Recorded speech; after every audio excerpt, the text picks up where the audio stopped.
Bueno, una semana más viene a visitarnos José Antonio Sande. Muy buenas tardes. Buenas tardes. Y bienvenido. Gracias. Bienvenido una vez más. Seguimos hablando de educación emocional en la infancia. El otro día un poco contamos de qué iba a ir la sección y demás, y hoy ya nos adentramos en el tema, ya empezamos a profundizar desde el principio, unos conceptos iniciales, ¿no? Sí. Que debemos saber. Unos conceptos iniciales que van a crear la base para poder ir explicando cómo funciona el mundo emocional de los niños, pero que si no tenemos claros una serie de conceptos, al final vamos a confundirnos, ¿no? Entonces, ese es el planteamiento, ir dando conceptos muy sencillos, muy básicos, pero que son de fácil comprensión y también de crear aplicaciones reales, ¿no? En el día a día, no de teorías que luego no hay manera de aplicar. Eso es importante, ¿no? Porque muchas veces se nos llena la cabeza de teorías que nos llegan por un montón de sitios y al final no sabemos qué hacer con ellas. Vamos a lo práctico, ¿no? Vamos a ir a lo práctico, pero también está bien tener claro que no todas las fórmulas funcionan para todos los niños, claro, ni en los mismos momentos. O sea, que alguien que tenga, por ejemplo, 3 hijos, sí, algo que le sirve a un hijo no le sirve al otro, ¿no? No le sirve al otro. Y eso lo sabemos los padres, pero también a nivel pedagógico también sucede, ¿no? Que un maestro sabe que explicar de una manera funciona para un porcentaje de su clase, pero para otros hay que explicar de otra manera. Por eso los padres no entendemos cómo esas masificaciones en las aulas, cuando hacen que el profesor explique para los 30, cuando es imposible que les llegue a los 30 por igual, ¿no?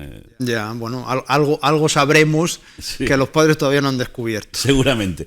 Bueno, pues si te parece, tenemos una pantalla con la que podemos trabajar y que nos puede ayudar a entender lo que nos vas a contar, ¿no? De acuerdo. No sé si la podemos ver. ¿Compañeros? ¿No la podemos ver aún? Bueno, mientras la buscan, vamos a empezar. Vale, de acuerdo.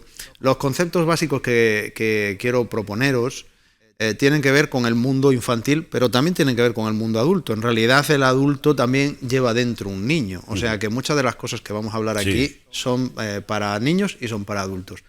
El concepto inicial es el de comprender que un ser humano, niño o adulto, tiene varias dimensiones. O sea, no somos un cuerpo que está ahí puesto y ya está, ¿no? Tenemos un plano físico, tenemos un plano emocional, un plano mental, un plano relacional y un plano trascendente.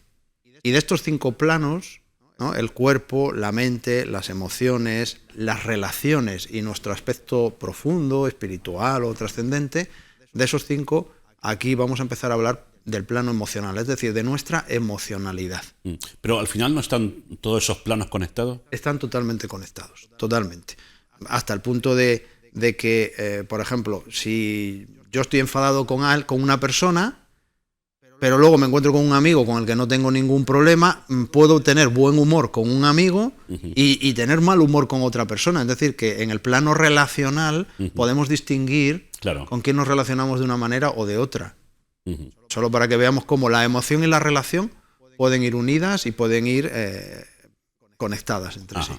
Ahí tenemos ese cuadro al que hacíamos referencia, vale, al inicio, que nos puede ayudar a entender lo que nos dice. Sí, esos son los conceptos. Empezando por arriba, nos planteamos que el ser humano, el niño, tiene 5 dimensiones: física, emocional, mental, relacional y trascendente, y que vamos a prestar especial atención al plano emocional. Y para empezar por el plano emocional, hay algo que debería asumirse y aceptarse, aunque a veces es un poco difícil de entender, y es que todas las personas tienen un plano consciente y un plano inconsciente, o una parte de su vida consciente y una parte de su vida inconsciente. La parte consciente son las sensaciones, emociones, sentimientos, pensamientos, creencias, ideas que nosotros podemos contar. Por ejemplo, yo tengo ahora una sensación de fresquito. Bueno, pues una sensación de fresquito.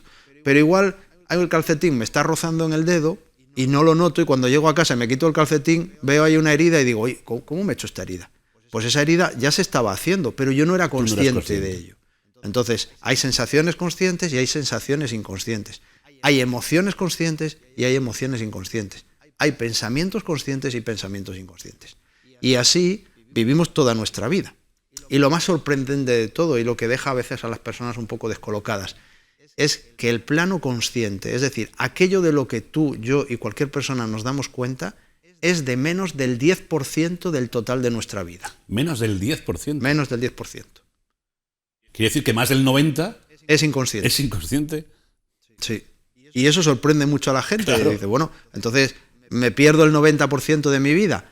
No es que nos lo perdamos. Nuestro cerebro lo procesa, nuestro cerebro le da un lugar, pero muchas veces no es información relevante para el momento. Ajá. Y el cerebro hace sus propios procesos y nos quita trabajo a nosotros.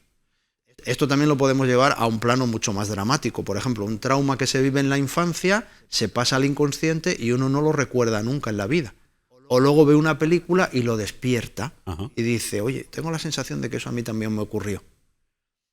Entonces, si partimos de la premisa muy importante de que tenemos un plano consciente y un plano inconsciente, y que nuestra información, la que recibimos permanentemente, pasa al plano consciente o al plano inconsciente, podemos entender el último concepto que hoy quiero trasladaros, que es el de libro de instrucciones. Ajá.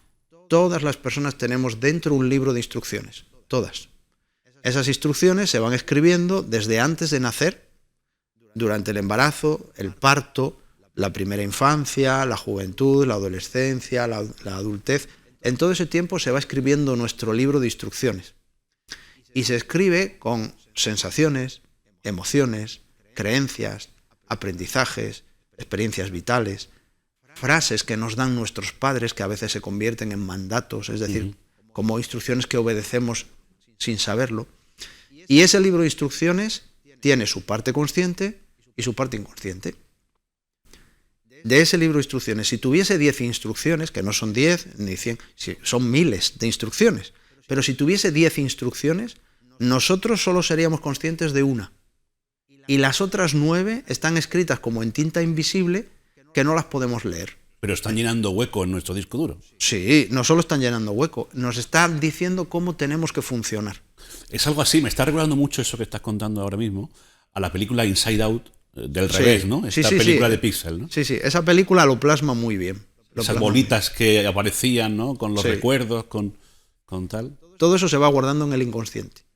Y nosotros vivimos en función de ese libro de instrucciones que se escribió y nos lo escribieron en la infancia, y como adultos seguimos funcionando con él. Y voy a dar un dato que va en cifras, en porcentaje. Hasta los 6 años de edad se escribe el 90% de nuestro libro de instrucciones emocional. Y hasta los 10 el 95%. Es decir, que personas como tú y como yo, que ya no somos niños, tampoco... Ya estamos viviendo con un libro de instrucciones que se escribió entre los 0 y los 10 años. Y creemos que la vida es así, y la sentimos así, y la percibimos así, y nos relacionamos así. Teniendo como base lo adquirido y lo escrito en ese libro Sí. antes de cumplir los 10 años. Sí. Y ese libro nos lo escriben nuestros padres, nuestros abuelos, la escuela, los amigos, las películas, los cuentos, los medios de comunicación, la publicidad. Ese libro, entre los 0 y los 10 años, está abierto y todo el mundo escribe. Lo que se repite mucho, lo que se vive con mucha intensidad, frecuencia y duración, se graba mucho en ese libro y no se borra. Y luego hay cosas que son pasajeras que se escriben y luego se borran. Pero el problema no es si me escriben o no me escriben. El problema es que hay instrucciones sanas y hay instrucciones insanas. Claro. Y nosotros vivimos con esas instrucciones de una manera normalizada, de una manera inconsciente y de una manera automática. Y el cerebro como órgano, no puede diferenciar cuándo una instrucción es sana y cuándo una instrucción es insana. No lo diferencia. Y entonces nosotros lo normalizamos, lo automatizamos, lo vivimos inconscientemente y ahí estamos funcionando pensando que somos libres, pero que en realidad nos han escrito el libro de instrucciones. Estamos sometidos a lo que se escribe en ese libro. Sí. Sí, por eso es tan importante una educación emocional infantil sana, porque es de los 0 a los 10 años cuando se escribe la mayor parte de ese libro de instrucciones. Lo que pasa es que de 0 a 10 años, tú lo decías, estamos sometidos a mucha información y a muchos impactos que nos llegan de todos sitios. Sí. La televisión, los dibujos animados, las películas de Disney que nos mandan sus mensajes, la escuela, los amigos del barrio. Todo eso al final nos llena el libro de cosas buenas y de muchas cosas malas también. Sí, sí. Es cierto que estamos rodeados de muchísima información, pero la educación que dan los padres, eligiendo qué películas se pueden ver y qué películas no, eligiendo qué estímulos se pueden recibir y qué estímulos no. También el ejemplo de los padres. De los 0 a los 6 años los niños no aprenden por un pensamiento racional. De los 0 a los 6 años el niño no tiene pensamiento abstracto. Entonces es pura emoción y recibe la información filtrada por el plano emocional. ¿Qué es lo que se escribe en su libro de instrucciones? Lo que el niño ve, no lo que el niño le cuentan. Es lo que él ve y lo que percibe del plano emocional y energético y relacional de sus padres. Por eso los padres necesitan hacer un trabajo de educación emocional hacia sus hijos sano, porque están creando el adulto emocional del futuro. Claro, para eso los padres necesitamos hacer un trabajo previo, mirarnos hacia adentro para después poder volcarlo en los niños, ¿no? Sí, es que una de las premisas de la educación emocional en la infancia es que empieza en la educación emocional de los padres. Claro. Y ahí ya hay un problema, porque hay veces que los padres no tienen tiempo, no tienen ganas, no les interesa, tienen que hacer un esfuerzo.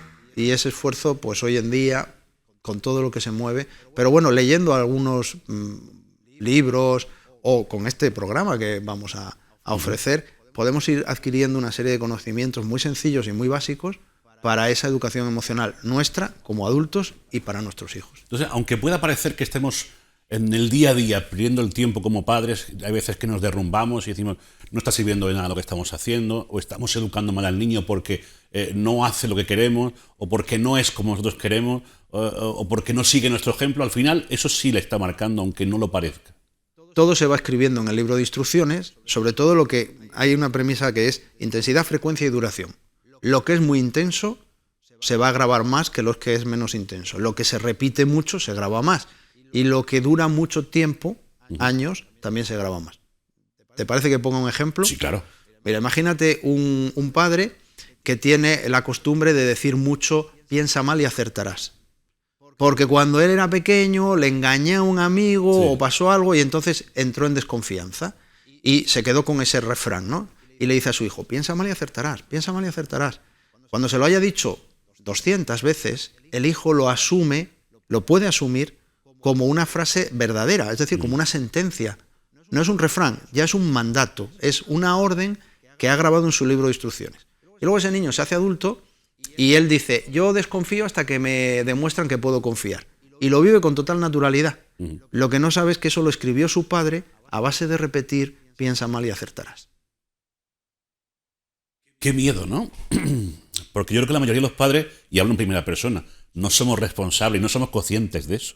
Hablando de conciencia y conciencia, no somos responsables hasta qué punto, no somos conscientes hasta qué punto nuestros actos, nuestros dichos, nuestras maneras de hacer en la vida marcan tanto a nuestros hijos. Sí, marcan muchísimo.